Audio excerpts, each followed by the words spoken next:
Hey, everybody. Welcome, welcome, welcome, welcome. I think I was waiting for somebody else to come on. My name is Jeff Johnson, and it is an honor and a pleasure to be the host for this month's Community Connect. Ebony has partnered with AFLAC to discuss a really important topic that severely affects our community.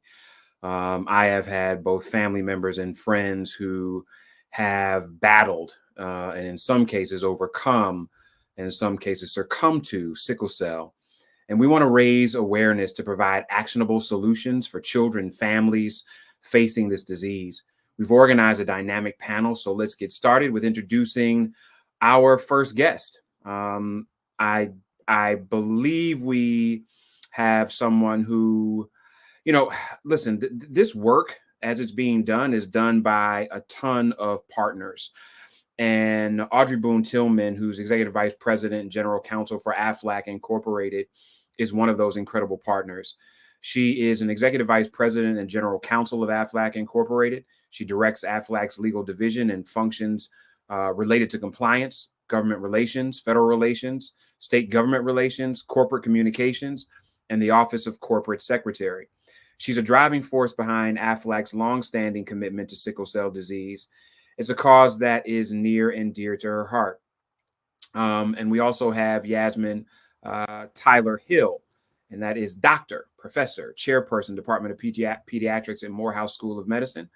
Dr. Yasmin Tyler Hill joined the Morehouse School of Medicine faculty in 2001 as an assistant professor of clinics pediatrics, later rising to the rank of associate professor in 2009. That same year, she developed the curriculum on professionalism and quality improvement and became the lead clinician for the Department of Pediatrics.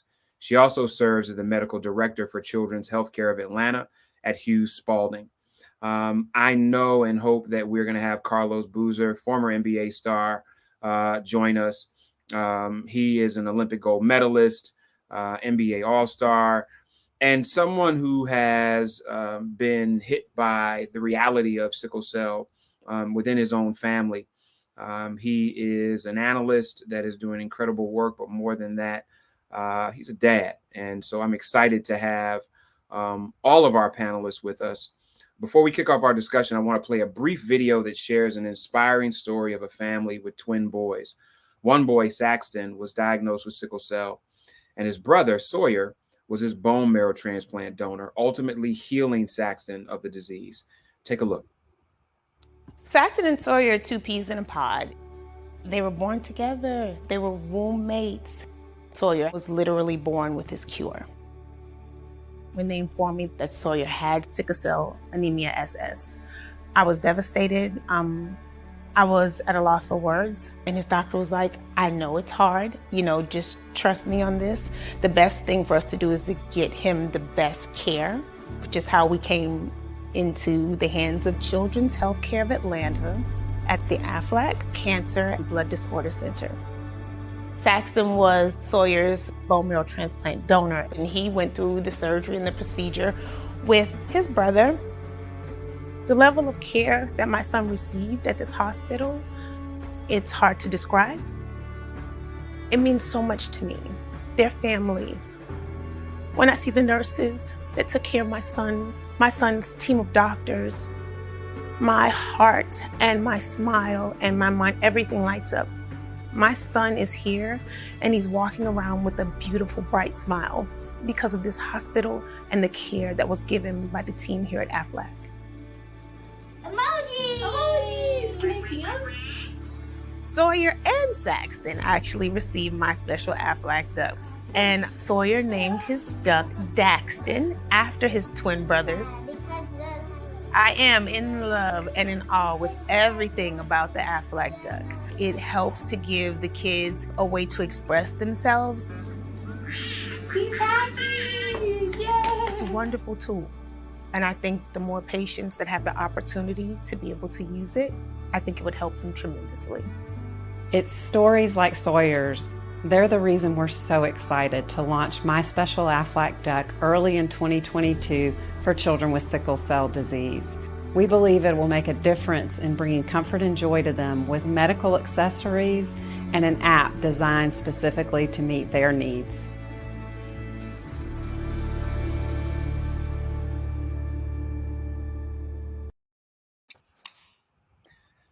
So, I mean, that is one of the inspiring stories, and we know that that's not how it ends for everyone. I think Dr. Tyler Hill, it would be important for those that hear sickle cell all the time, but don't always understand not only the full medical understanding of what it is, but the incredibly painful reality that a lot of our brothers and sisters deal with, and why frankly this is a disease that impacts 90% of the people impacted by the disease are African Americans. And so if you could just create some frame around what this is, how it impacts people and families, and why 90% of the people that have it are us.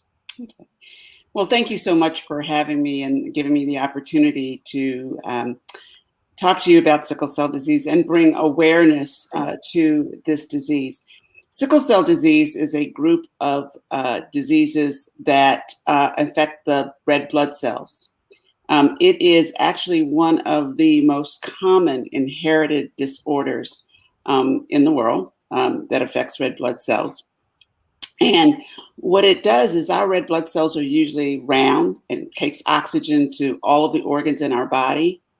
But with this abnormality that is inherited, the red blood cells sickle, i.e. the name sickle cell. So their shape changes. That makes the red blood cells sticky, unable to move through small vessels, and therefore not able to bring oxygen to important organs, i.e. the pain from sickle cell disease.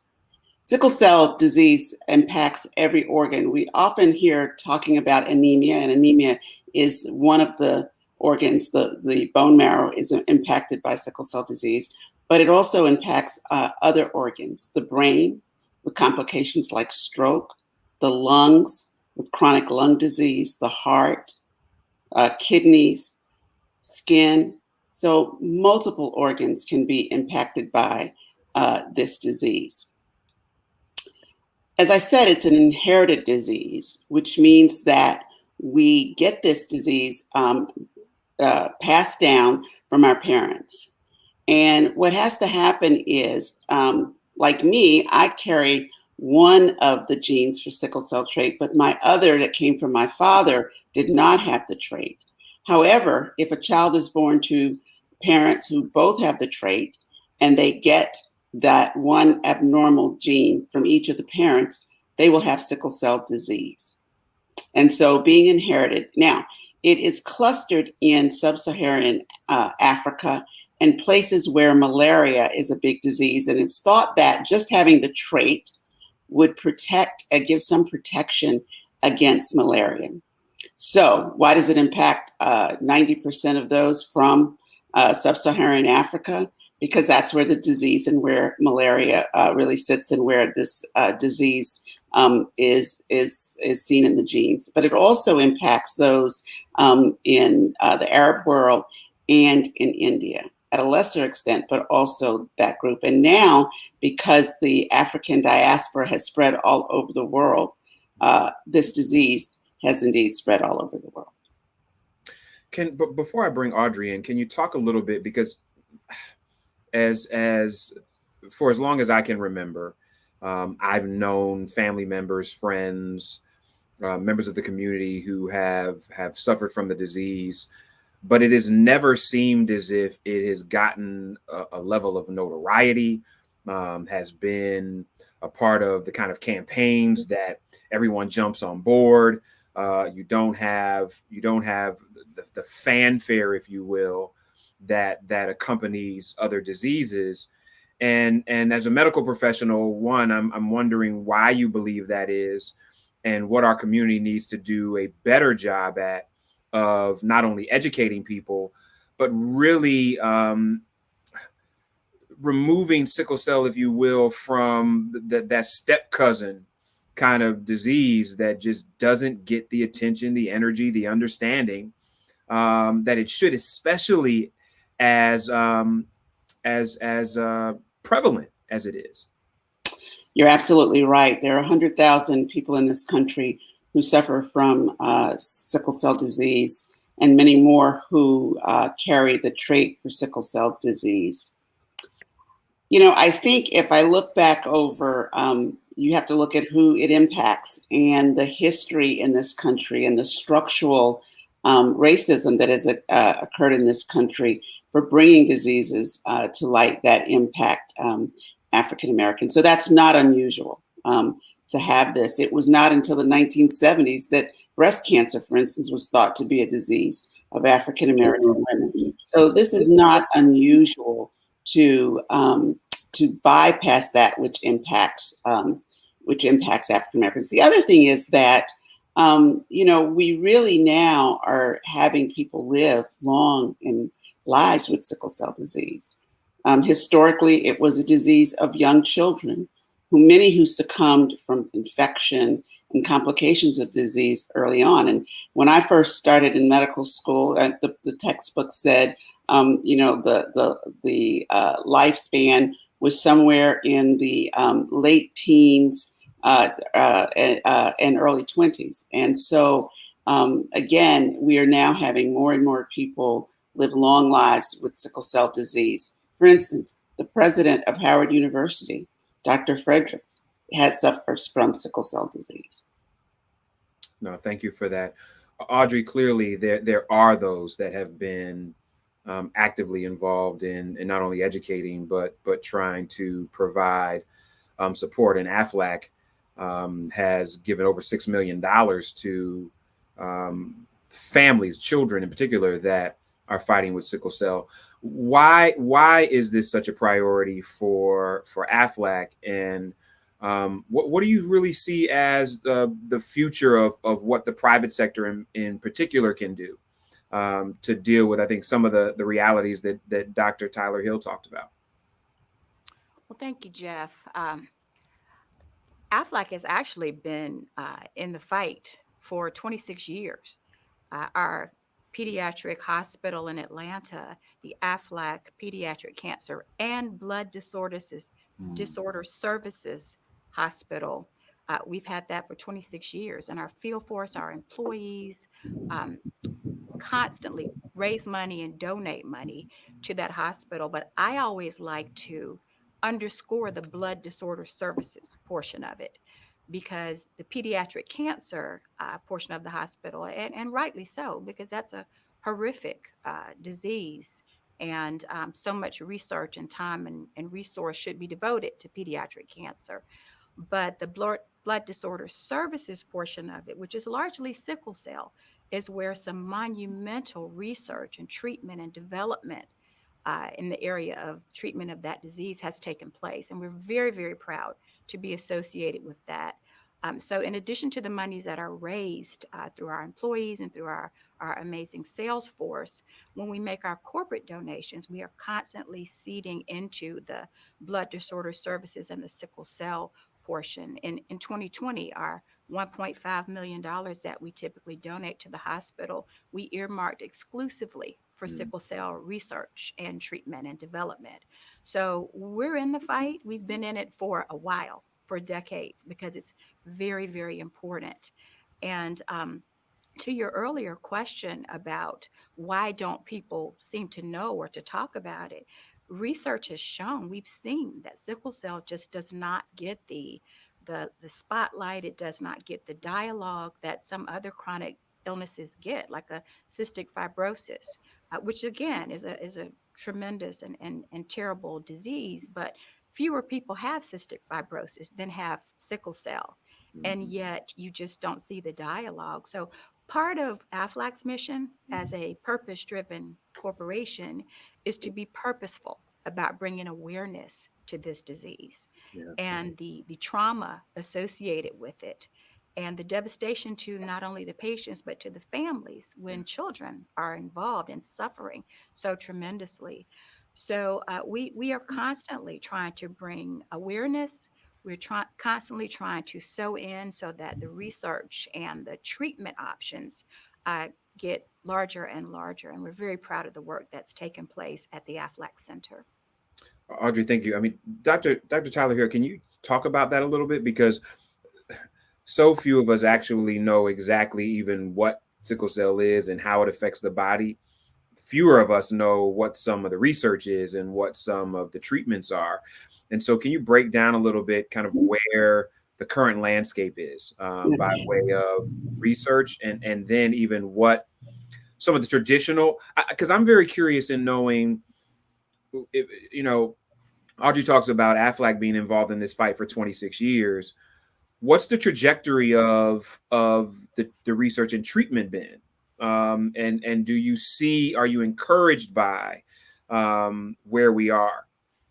Or are you more concerned about where we are as a result of where the research and treatment is? Well, let me try to. There was a lot of questions. Yeah, no, I'm sorry, but no, absolutely not. I mean, it's to be able to bring this topic to the forefront. Well, Aflac, we're very fortunate to have an organization like Aflac in Georgia, in Columbus, Georgia, because the state of Georgia has the largest population of folks who are impacted by sickle cell disease. 10% of those in this country who have sickle cell disease live in the state of Georgia. Children's Healthcare of Atlanta, where I'm medical director for one of the 3 campuses, has over 1,000 children who have sickle cell. And so we have them and their families that we take care of. And so there is quite a bit of research that is going on. 2 medical schools, Morehouse School of Medicine, where I am, and Emory University School of Medicine, along with Children's Healthcare of Atlanta, really have worked together over the last 20 years, not only to look at finding a cure, because if we look at this disease, I think I'd like to think about it in how do we manage the complications of this disease? And the complications of this disease, we think about pain, excruciating pain, but also complications like infections and stroke. And that's what we are doing in terms of management and treatment. And on the horizon, there are new medications that are out there. In both 2017 and 2019, new medications have been approved and come on board that are that help treat some of the complications of sickle cell disease. So absolutely. I'd also like to, I think the future is very bright. The Georgia Research Alliance, along with what Aflac is doing and seeing what Aflac has been able to do over the years at Children's Healthcare of Atlanta, have granted $8 million to bring 4 eminent scholars, eminent researchers into Georgia at Children's Healthcare of Atlanta on the faculty of Morehouse School of Medicine and Emory University School of Medicine to ultimately find a cure for sickle cell disease. So if you look at the trajectory of this disease over the last 20 years, there is hope. The longevity, the lifespan has increased tremendously. And that has come with research. For instance, when I started out, we weren't sure about preventing infection. And then in the mid-90s, a study was done that showed that giving children a simple medication, penicillin, the first antibiotic that was one of the first antibiotics that was around, could actually prevent infection, which in children was one of the leading causes of death early on. And so we've been able to prevent infection in children and provide it. We also now know about transfusions as a part of that. You saw the part on the bone marrow transplant and perfecting that so there are less side effects. So research is occurring at every single level. There's research at the bench where we're down there with the molecules and trying to figure out how to cure this disease. But we're also on the forefront of making sure that we rid this of health disparities, so patients will feel comfortable in taking the treatments that we have, because there's a stigma associated with science in the African American population because we have been the brunt of so much negative experimentation. Well, but now this is done with us in mind, and I think the future looks bright. I wanted to build on that because earlier you talked about, and one, I didn't know the concentration in Georgia. I mean, in fact, my father's entire side of the family is from Columbus, Georgia. And Yeah. but as you talked about, as people travel, so has the disease travel. Has there been any other parts of the world, any other countries that have said, wait a minute, we want to, um, push a great deal of research, try non-traditional treatments? Are there other places in the world that you're excited about, either because of their innovation or because of their level of investment, that frankly can add to the great work of some of the institutions that you've already talked about? Well, I think if you know the history of the diaspora who came from Africa, the largest number of people who were brought to this new world, as they called it, went to Brazil and went to South America. So that's a country that has a large population. But all of the South American countries, there is a history of folks from the African diaspora getting there. Nigeria, parts of Nigeria, which has a very advanced healthcare system, is also a place where there's lots of research around sickle cell. And then in the European countries who colonized parts of Africa, and now where folks are moving, you see this. So the UK and Italy, France, because if you look at the genetics of where the folks who carried this gene were clumped, it was in the West Africa, Mali, around the Congo, Sierra Leone, Liberia, those places.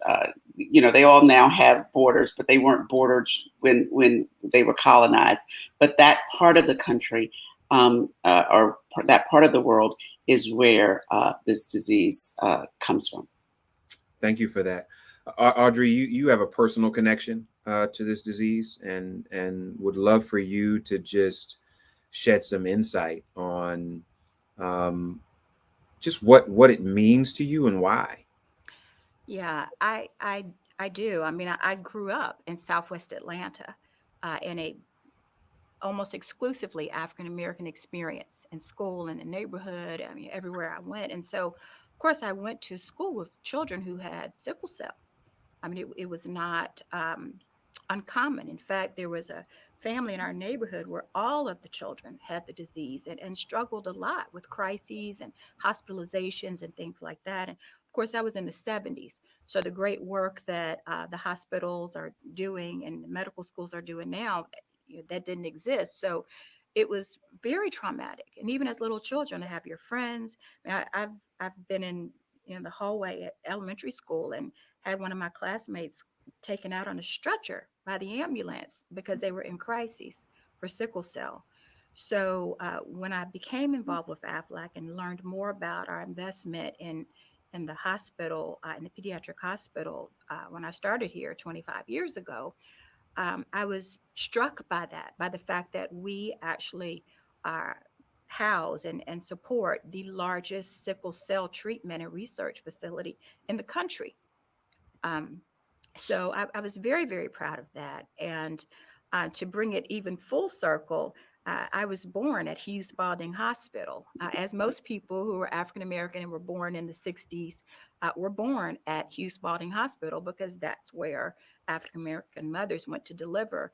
And to have that facility now be the basis for the sickle cell treatment is just I'm very proud of that. I'm proud of the investment. I'm proud of the work that the company does and that it's in my hometown and where I grew up. And to hear you say, I mean, Jeff, that's a new statistic for me. I didn't know that most sickle cell patients are, or that percentage is so large in Georgia. So even greater reason to be thankful that our facility is there, so close and treating so many people. One thing that I have done, there is a camp that's specifically designed, tailored for children of who are undergoing sickle cell treatment. Mhm. It's called Camp Crescent Moon. And so the hospital approached me about 3 years ago and asked if I'd be interested in supporting that to allow more children to have this experience that's tailored for them. Mm. And we saw a lot of that on the cancer side, that there's so many cancer summer camps and programs for children But this was unique. And so not only did I want to personally invest in it, but I got the senior most African American executives here at AFLAC to invest as well. And so we have agreed to fund that camp for the next 5 years, just Wow, with our personal donations, and happy to do it that's because awesome. it's so needed. And another thing, just listening to the doctor talk about emphasis on the disease. I'll be honest with you, it was a part of my childhood. It was not abnormal to know students and friends and neighbors who had the disease. But here at AFLAC, especially in the last few months as we've begun our most recent campaign, there are people that I work with that I love, that I respect, that respect me, that didn't really know anything about sickle cell, never experienced anyone, never met anyone who had it. Hmm. And these are exposed and intelligent people. So it just underscores that despite the great research and the work and the treatment, the awareness opportunity is still very much there to take the messaging outside of our community and our small space, African American people who are impacted by sickle cell, to the larger community, and take advantage of every opportunity that we can to bring light on the devastation of this disease today that people are still suffering from. And I think it's important to mention that as we talk about, Doc, you mentioned this notion of still stigma, Mhm. and when you have less education, you have more stigma. And but talk about that a little bit, because I've worked with young people for the better part of my professional career, and the only thing that young people want most of the time is to feel normal. And there is nothing like chronic pain to make you not feel normal. And so can you talk a little bit about some of those stigmas and some of the challenges that young people in particular are navigating as they're navigating battling this chronic disease? Well, you're absolutely right. The impact of a chronic disease on a growing child. I tell people, as a pediatrician, I take care of 7-pound babies and 300-pound football players. That's what happens in the trajectory of a child. And imagine going through all of that, from a baby who can't tell you about their pain to a big kid who's trying to date and be cute or be handsome and have this debilitating pain and not knowing where it's coming from. And so there is that stigma.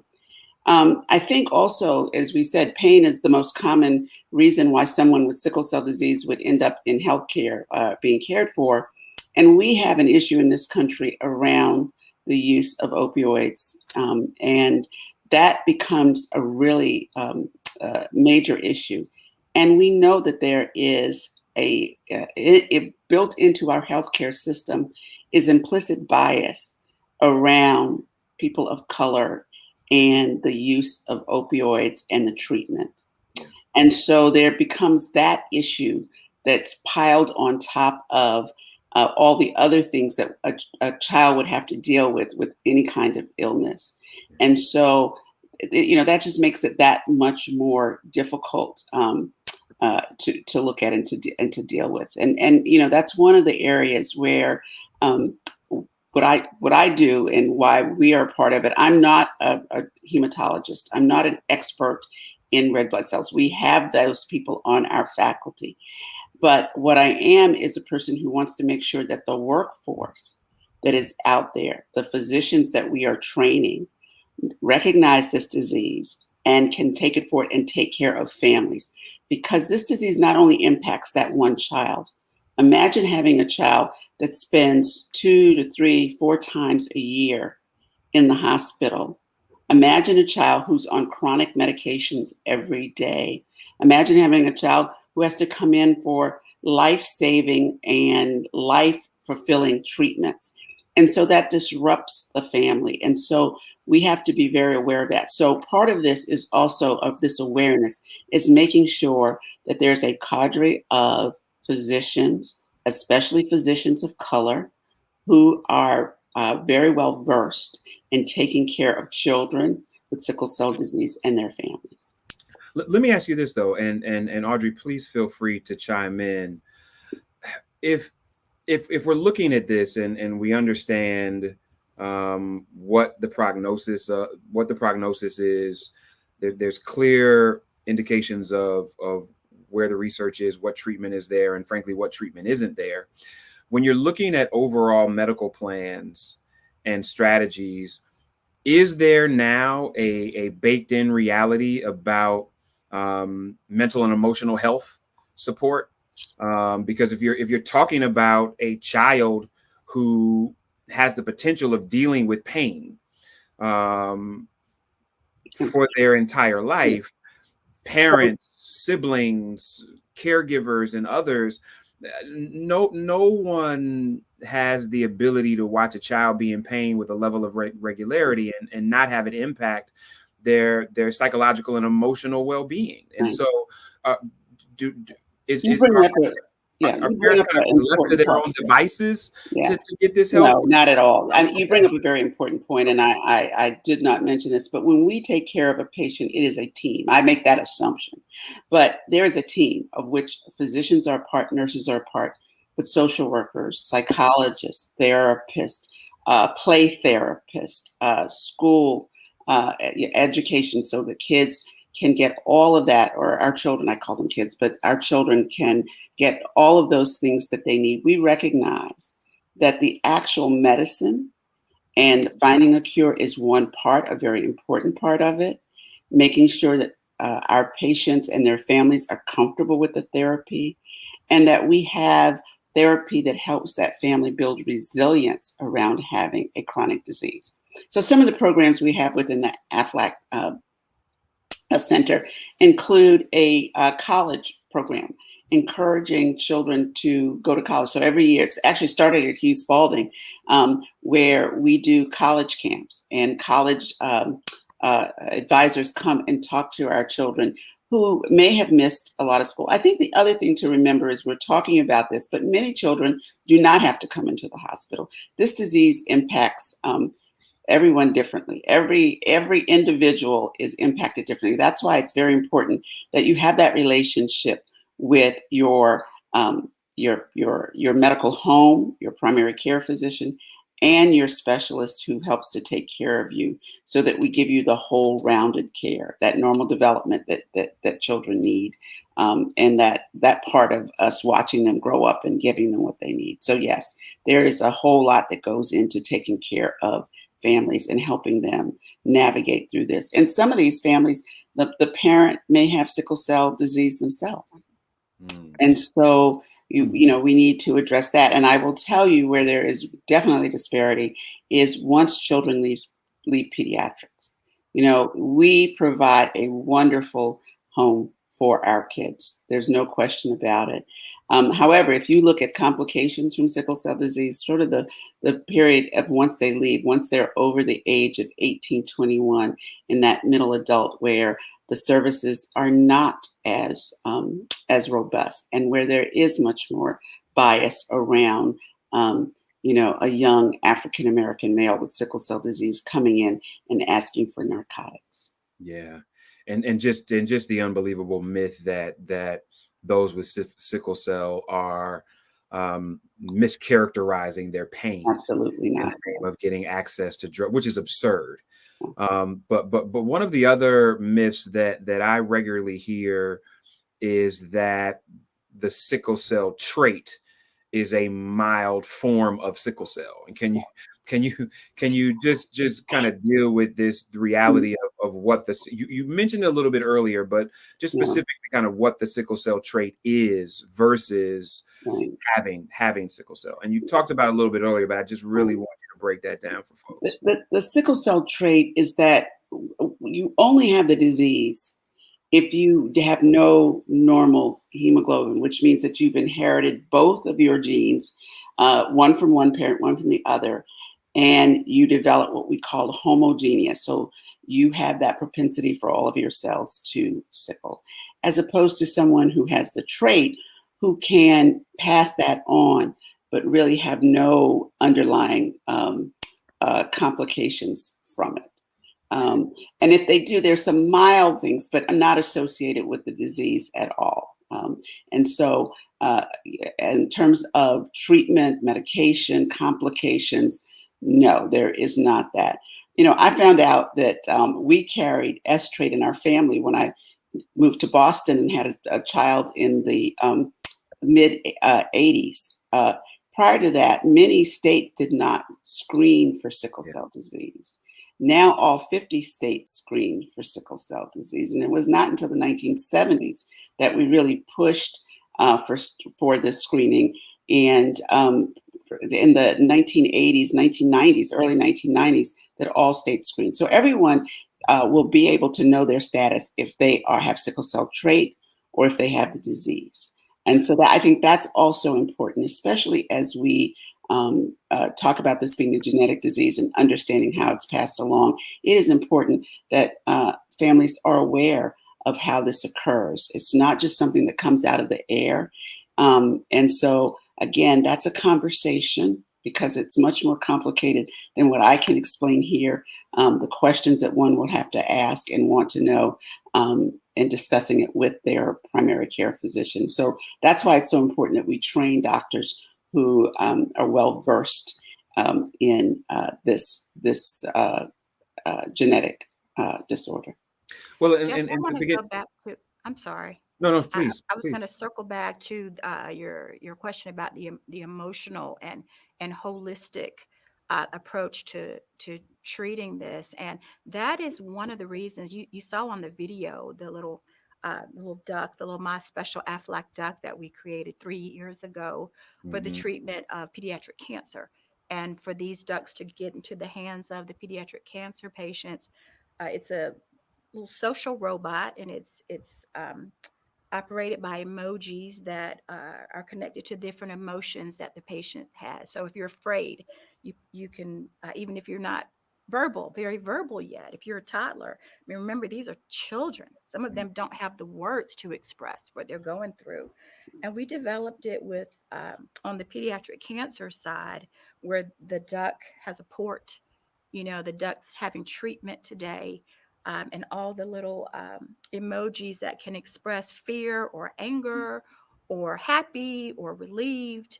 And it's been such a critical portion of the emotional aspects of pediatric cancer treatment. So, what we did last year, the company Sproutel that developed this for us, Aaron Horowitz, who's a brilliant man who created this duck, did some specific research with sickle cell patients and their families, because we wanted the same benefit for the sickle cell patients as the pediatric cancer patients. And what we found was that, obviously there are different things associated, different emotions, even different practical things associated with sickle cell treatment. For example, there is no port.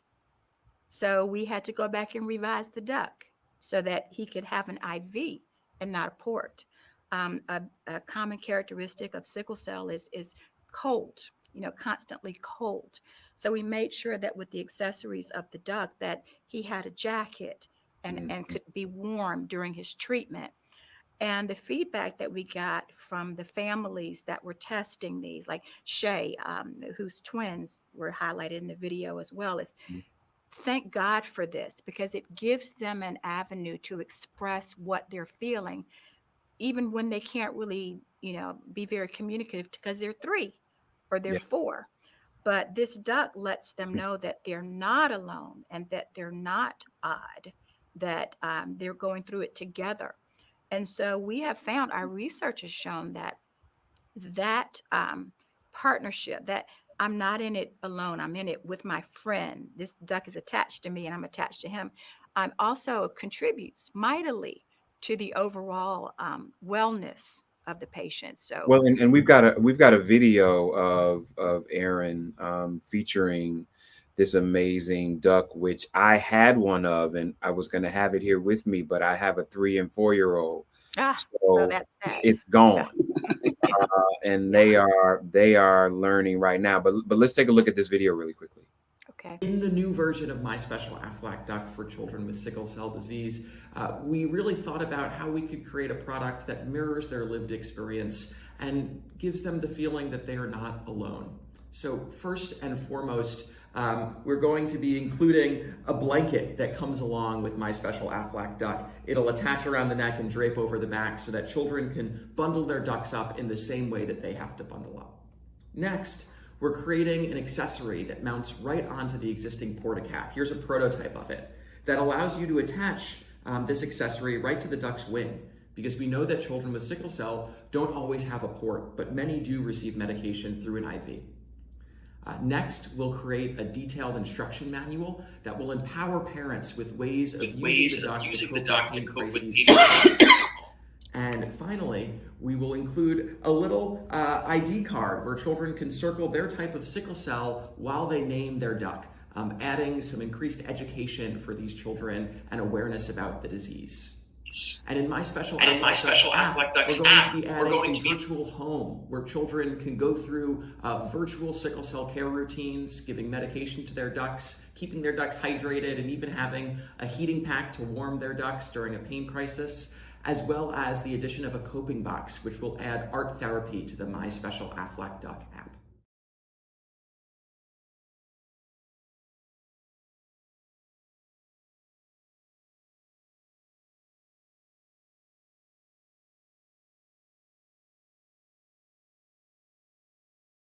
Audrey, I think that this is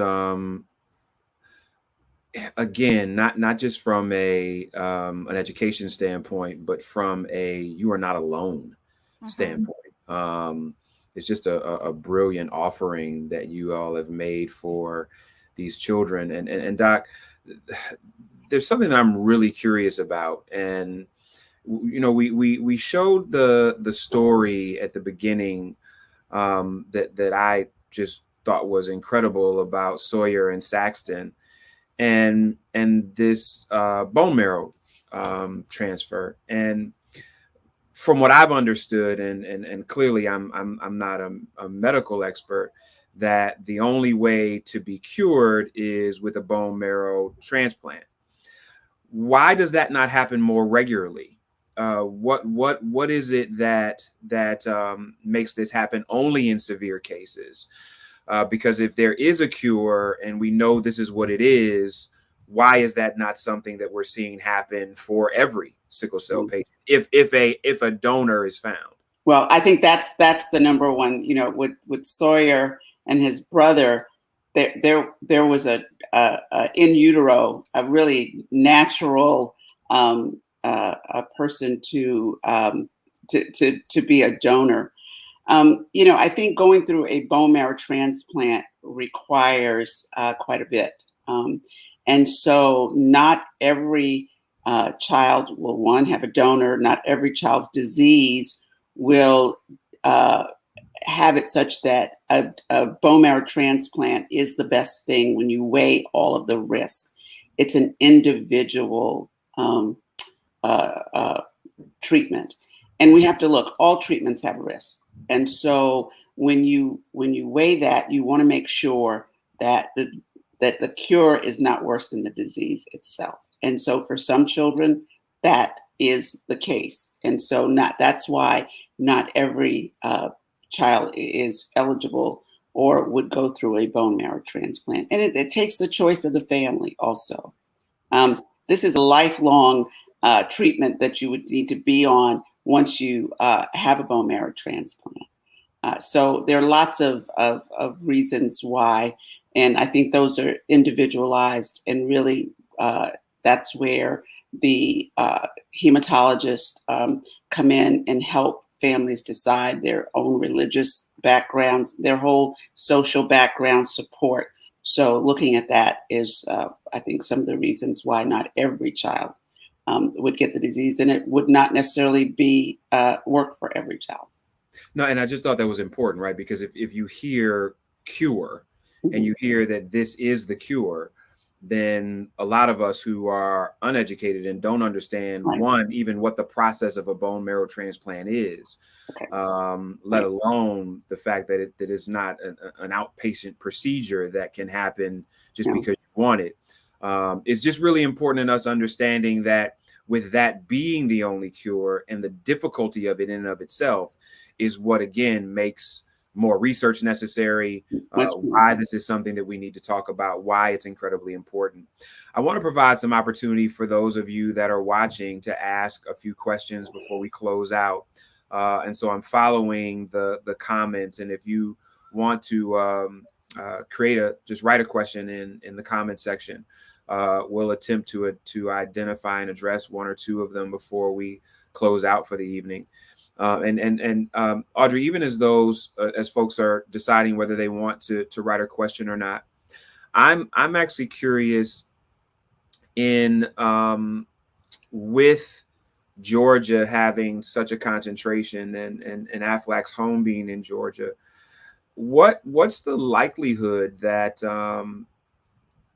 because I did listen, I don't think that the private sector can solve every problem, but I do think that there are enough corporations in the state of Georgia that have an unbelievable number of resources that there's opportunities to engage other corporations to be involved in this fight. Um, what do you recommend for those of us that are in the private sector who are with companies that may do match donations to push some of the corporate foundations? Is there something that you recommend that we can do almost as activists who want to see our companies get better involved in this? And are there opportunities, even at small levels, for folks to be involved that you'd like to share? Certainly. Yeah, there absolutely are. And, there's some outstanding companies in Georgia, and they all have their own causes that are so personal and close to them. And so I do honor that. Um, but what we have found is that when you make people aware first, again, it goes back to awareness, awareness of the devastation of the disease and of the great and impactful research that's taking place. This is a cause that you can have a fairly immediate return on your investment in terms of, these kids and the development of treatments and options for them and their families. So our campaign to make people aware, we've taken it broader. We've engaged some national spokespeople.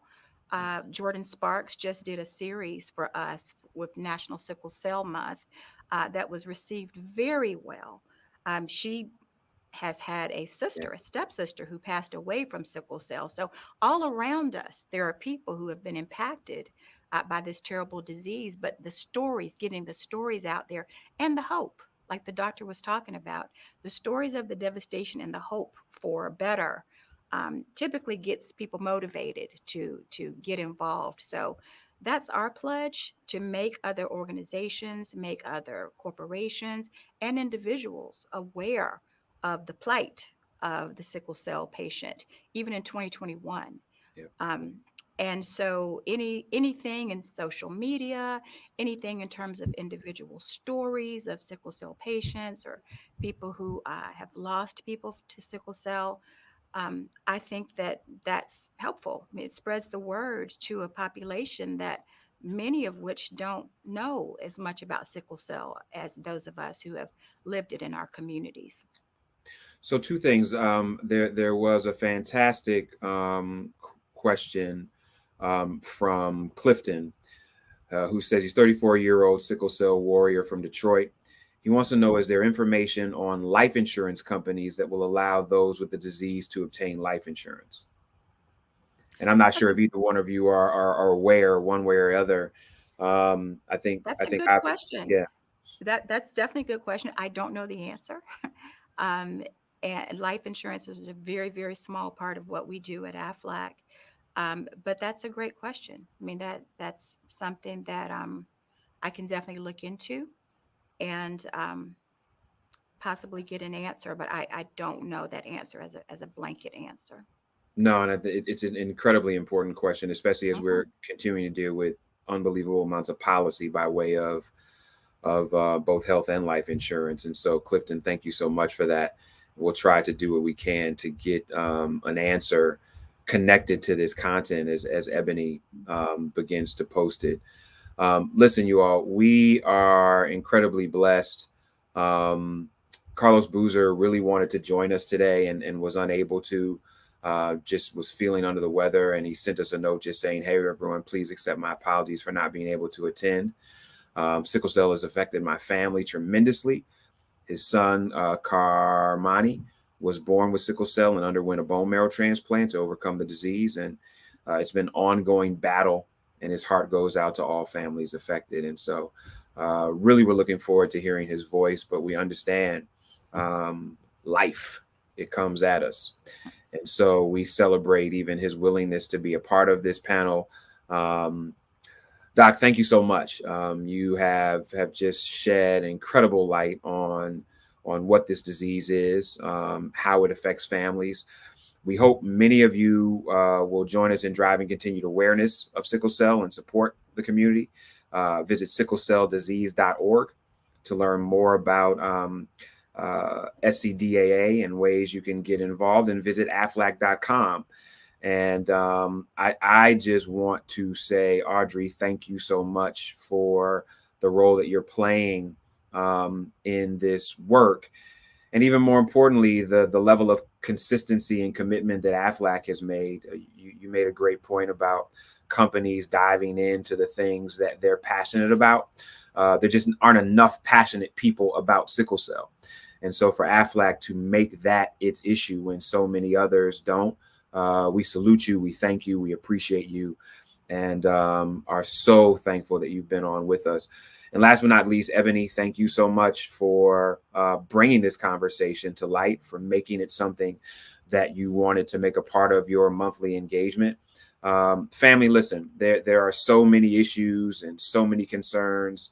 And the more we can figure out where we impact our communities, our families, our future, our legacy, and us thriving and not just surviving. If we all dive into the areas that we're passionate about, share it with each other, and support each other in the process of finding solutions and making impact, we could solve so many things without one other thing. We have everything we need in our community to do the things we need to. And so thank you so much for joining us tonight. We greatly appreciate it. Be good to each other. Have a good night. Thank you.